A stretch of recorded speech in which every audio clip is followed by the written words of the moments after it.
सभी साथियों को गुड मॉर्निंग। रोजगार विद वैभव पे आप सभी का स्वागत है। आशा आप सभी अच्छे होंगे, अपनी तैयारी को बहुत अच्छे से कर रहे होंगे। और जैसा मैं हमेशा कहता हूं कि तैयारी को तब तक जरूर बनाए रखिए जब तक आपके हाथ में फाइनली आपका रिजल्ट ना आ जाए। इसलिए रेगुलरिटी और पेशेंस के साथ अपनी तैयारी को अवश्य बनाए रखिए, क्योंकि यही आपके लिए सफलता, फाइनली सफलता आपको इन्हीं दोनों के साथ मिलेगी, रेगुलरिटी और पेशेंस के साथ। क्योंकि बहुत समय हो जाता है कभी कभी रिजल्ट आने में, फॉर्म भरने से एग्जाम होने तक या डीवी होने तक या रिजल्ट आने तक बहुत लंबा टाइम होता है। इसलिए रेगुलरिटी और पेशेंस बहुत आवश्यक है। तो अगर आपने अभी तक रोजगार विद वैभव को सब्सक्राइब ना किया हो तो आप सभी से निवेदन है, चैनल को अवश्य सब्सक्राइब कर लीजिए। रोजगार विद वैभव, यहाँ पर आपको एकदम क्विक, सटीक और ऑथेंटिक आपको जानकारियां मिल जाती हैं। इसलिए आप सभी से निवेदन है, चैनल को अवश्य सब्सक्राइब करें, वीडियो को लाइक शेयर अवश्य कर दिया करें। अगर वीडियो अच्छा लगे तो ज़रूर से ज़रूर लाइक शेयर कर दिया करिए। और आपकी कोई भी क्वेरी हो तो आप निश्चित रूप से पूछ सकते हैं। तो आज का वीडियो बहुत इंपॉर्टेंट है। यूनिट असिस्टेंट 5370 डीवी की नोटिस आ चुकी है, जिसकी जानकारी मैंने कल आपको तुरंत कल दी थी आपको, कि डीवी आपका जो है वो 7 मई से शुरू होगा और 6 जून 2026 तक चलेगा। 7 मई 26 से शुरू होकर 6 जून 2026 तक आपका डीवी चलेगा। और जैसे मैंने कल के एक सुबह की वीडियो में कहा था कि आपका डीवी का नोटिस जल्द से जल्द जारी होने वाला है, कल से लेके किसी भी दिन जारी हो सकता है। और देखिए कल शाम को ही आपका डीवी का नोटिस आ गया है। तो अभी तक जो हम लोगों को पता था वो 26,318 अभ्यर्थी हमारे क्वालिफाई हैं, इनका डीवी होना है। लेकिन कहीं ना कहीं उसमें 26,318 में 252 उत्कृष्ट खिलाड़ियों को भी इसमें ऐड किया गया है। उनको भी डीवी प्रक्रिया में शामिल किया जाएगा। हालांकि टाइपिंग शायद पास नहीं है, लेकिन फिर भी 252 लोगों को और डीवी के लिए जोड़ा गया उत्कृष्ट खिलाड़ी वाले कैटेगरी में। तो 26,318 और प्लस 252 तो हो जाते हैं आपके 26,580।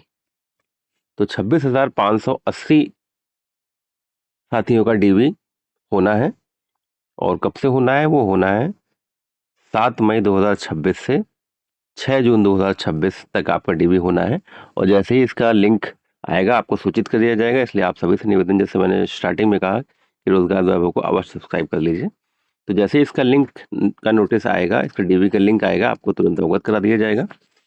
तो हम लोग चलते हैं कि आपको जो डीवी नोटिस जारी हुआ, आपका डीवी हेतु महत्वपूर्ण दस्तावेज क्या है, डीवी के लिए क्या महत्वपूर्ण दस्तावेज आपको अपलोड करने हैं और क्या क्या सावधानियां बरतनी होंगी, और इस तिथि तक के दस्तावेज ही आपके मान्य होंगे। तो एक एक करके हम लोग बात करते हैं। तो देखिए, सबसे पहले आपको क्या करना है? सबसे पहले आपको आपको 10th, चलिए हम लोग प्लेन पेपर पर अच्छे चलते हैं। उससे पहले आप सभी, ये उन्नाव के हमारे गोकुल बाबा हैं, भोलेनाथ जी हैं, बहुत ही एकदम, बहुत ही एक तो पुराना मंदिर है। और ये जो शिवलिंग आप देख रहे हैं, ये शिवलिंग अपने आप प्रकट हुई थी कई वर्षों पहले। तो बहुत ही सिद्ध मंदिर है।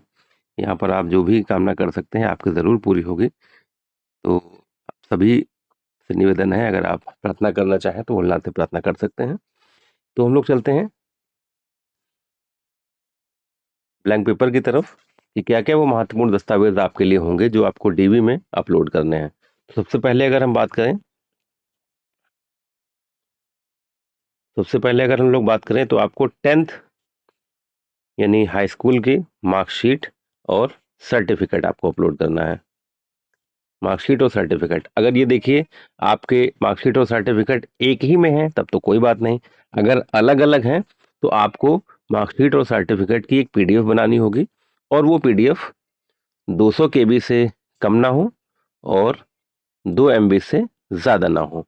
तो ये आपको पीडीएफ बनानी है। अगर आपके मार्कशीट और सर्टिफिकेट अलग अलग हैं, एक ही में है तो आप ऐसे ही अपलोड कर सकते हैं। और जो भी देखिए आपकी इमेज होगी वो जेपीजी और जेपीईजी में होगी, जेपीजी और जेपीईजी में होगी। तो पहला जो मैंने बताया आपको, 10th की मार्कशीट और सर्टिफिकेट अलग अलग हैं तो आपको एक ही में मर्ज करना होगा, इनका साइज 200 केबी से कम ना हो और 2 एमबी से ज़्यादा ना हो। अगर एक ही में है तो आप ऐसे ही अपलोड कर सकते हैं।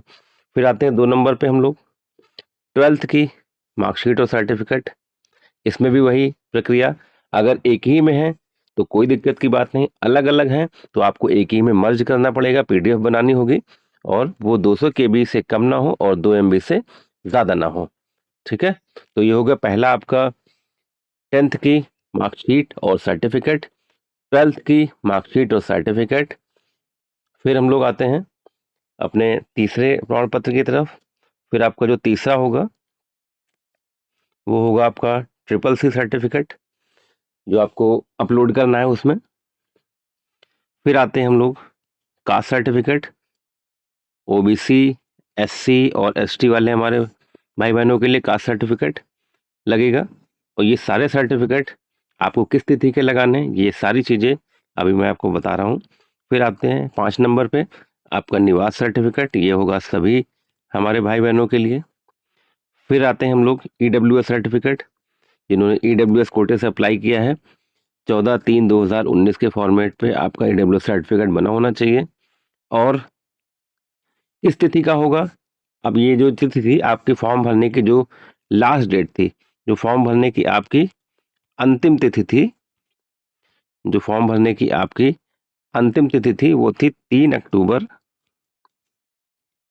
2023। तो आपके जो भी डॉक्यूमेंट्स होंगे, वो जाति प्रमाण पत्र हो और या फिर आपकी मार्कशीट हो, निवास हो, EWS हो, ये सारे डॉक्यूमेंट्स आपके, ये जो अंतिम तिथि आपकी है, लास्ट डेट जो आपकी है 3 अक्टूबर 2023 के पहले के आपके सारे डॉक्यूमेंट्स आपके ये होने चाहिए एकदम। मतलब ये क्लियर है कि इसके पहले के ही आपके सारे डॉक्यूमेंट्स होने चाहिए, तभी आपको कह सकते हैं आपके सही माने जाएंगे, क्योंकि बाद के डॉक्यूमेंट्स नहीं माने जाते हैं। तो जो लास्ट डेट थी आपके, वही डॉक्यूमेंट उस डेट के पहले के सारे डॉक्यूमेंट्स आपके होने चाहिए। तो हम लोग EWS पे आ गए थे।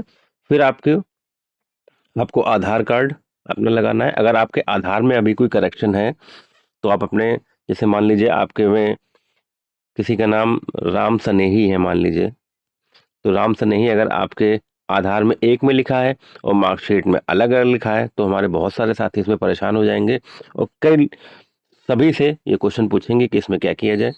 तो इसमें आपको कुछ नहीं करना है, अभी भी समय है। आप अपनी मार्कशीट के बिहाफ पे अपने आधार में अगर आपके अलग अलग लिखा है तो उसमें आप एक में करा सकते हैं। ऐसे ही अगर माता पिता के कुछ में है तो आप वहां पे भी इसको मर्ज करा सकते हैं आधार में। अपने मार्कशीट में तो कुछ नहीं होगा, लेकिन मार्कशीट के बिहाफ पे आप पे कर सकते हैं। और कुछ अगर दूसरी परिस्थितियां बनती हैं तो आप सभी के लिए एक एफिडेविट बनवाएंगे। मान लीजिए क्लरिकल मिस्टेक कुछ आपकी एक से ज्यादा है तो आप एक हलफनामा बनवाएंगे। हलफनामा, क्लरिकल मिस्टेक ज्यादा बड़ी नहीं होनी चाहिए, मतलब कुछ ज्यादा बड़ा मेजर ना हो कि नाम बदला है तब तो मेजर माना जाएगा। क्लरिकल मिस्टेक है तो उसमें कोई इशू नहीं आएगा। आप एक हलफनामा बनवाएंगे। आपकी जितनी भी क्लरिकल मिस्टेक है, अगर एक से ज्यादा है या एक से ज्यादा है, तो उस हलफनामे में आप 1 नंबर करके और 2 नंबर करके आप अपनी वो मिस्टेक्स में लिख देंगे। और उसी को जिसमें आपको अपलोड करना है, जैसे मान लीजिए मार्कशीट में अगर है, जाति में है, कुछ ऐसा कुछ है, क्लरिकल मिस्टेक है, तो आप उसी एक एफिडेविट को हर एक पोर्शन में अपलोड कर देंगे। और बहुत ही सावधानी के साथ करिएगा, क्योंकि ज़्यादा बच्चे नहीं हैं, केवल आपके 26,000 अप्रॉक्स 26,580 साथी हैं आप लोग। तो बिल्कुल परेशान मत होइएगा। शुरुआती 1 से 2 दिन आप प्रक्रिया को देख लीजिएगा। हाँ, हालांकि जो लास्ट डेट है 6/6/2026, इसका भी इंतजार मत करिएगा। कोशिश यही करिएगा कि आप 1 जून तक अपने डॉक्यूमेंट सब लोग सबमिट कर दीजिए, क्योंकि अभी जब AGTA का चल रहा था 3446 का, उसमें लगभग 22,000 के आसपास साथी थे। तो कहीं ना कहीं जब एक साथ क्लियर करते हैं तो कहीं ना कहीं जो साइट होती है वो क्रैश होती है, कहीं OTP नहीं आता है, कहीं कुछ नहीं होता है, तो ये सारी चीज़ें होती हैं। तो ये बिल्कुल ध्यान में रखिएगा। जब भी आपको लगे कि रात में भी कर लीजिए, दिन में भी कर लीजिए, किसी भी टाइम आप कर सकते हैं। बस कोशिश ये करिएगा एकदम स्टार्टिंग में मत करिए, शुरुआती 1-2 दिन आप देख लीजिए और एकदम लास्ट तक मत जाइएगा कि 6 जून तक आप चले गए। शुरुआती 1 से 2 जून में आप निश्चित रूप से अपलोड कर दीजिएगा। परेशान बिल्कुल मत होइएगा, सारी चीज़ें हो जाएंगी। बिल्कुल आपको परेशान नहीं होना है, सारी चीज़ें आपकी समय से हो जाएंगी, परेशान बस नहीं होना है। तो आपके लिए बेहद महत्वपूर्ण वीडियो है। और हम लोग फोटो की यहाँ बात कर लेते हैं। फोटो आपको रंगीन फोटो आपको एकदम क्लियर स्पष्ट होनी चाहिए, और फोटो जो आप साइज में अपलोड करेंगे वो 50 KB से 100 KB के बीच में आपको अपलोड करनी है। तो बस बिल्कुल परेशान होने की ज़रूरत नहीं है, एकदम अच्छे से अपने पहले दस्तावेज तैयार कर लीजिए। कहीं कोई इशू है तो एक एफिडेविट बनवा लीजिए। बिल्कुल बढ़िया प्रक्रिया है, स्मूथ प्रक्रिया है, कहीं कोई दिक्कत की बात नहीं। इतनी गर्मी में आपका देखिए आना जाना बचा, नहीं तो आप परेशान हो जाते। तो बिल्कुल बहुत अच्छी प्रक्रिया है, आराम से करिए, परेशान मत होइए। कुछ भी अगर आप देखिए लास्ट तिथि के पहले तक, अंतिम तिथि के पहले पर तक आप उसको मॉडिफाई भी कर सकते हैं। अंतिम तिथि के पहले तक आप उसको व्यू करके अगर कुछ चेंज करना है तो आप वो भी, मान लीजिए कि आपने कुछ जल्दी हड़बड़ी में कुछ और अपलोड कर दिया, किसी का किसी में अपलोड कर दिया, तो वो आप लास्ट तिथि के पहले तक व्यू करके उसको आप चेंज भी कर सकते हैं। और बहुत ही महत्वपूर्ण एक चीज़ और आपको मैं बता दूं कि जो हॉलमार्क आएगा जब आप डॉक्यूमेंट अपलोड करेंगे, तो उसमें UP SSSC लिख के आपके मार्कशीट के जो आप डॉक्यूमेंट्स अपलोड करेंगे उसके पीछे बहुत ही लाइट में वाटर मार्क लिखा होगा, हॉलमार्क नहीं सॉरी, वाटर मार्क बन के आ जाएगा। जब तक ये वाटर मार्क बन के ना आए तब तक आप ये मानिए कि आपके डॉक्यूमेंट अपलोड तो हुए हैं, लेकिन वो कहीं ना कहीं उन पर वाटर मार्क अगर नहीं लगा है तो वो कहीं ना कहीं आयोग को स्पष्ट रूप से ना दिखे या दिखे ही ना। तो जब तक आप देख लीजिए, हर डॉक्यूमेंट्स को अपलोड करने के बाद व्यू करके ये ज़रूर चेक कर लीजिएगा कि वाटर मार्क सब में आ गया है कि नहीं। ठीक है, तो बहुत महत्वपूर्ण अपडेट है आपके लिए, बहुत महत्वपूर्ण जानकारी है आपके लिए। तो आप सभी से निवेदन है, हड़बड़ाइएगा नहीं, परेशान मत होइएगा। कोई भी क्वेरी हो निश्चित रूप से आप पूछ लीजिएगा। ऐसे अपडेट्स के लिए अपने भाई रोजगार बाबू के साथ अवश्य जुड़े रहिए। जय हिंद, जय भारत।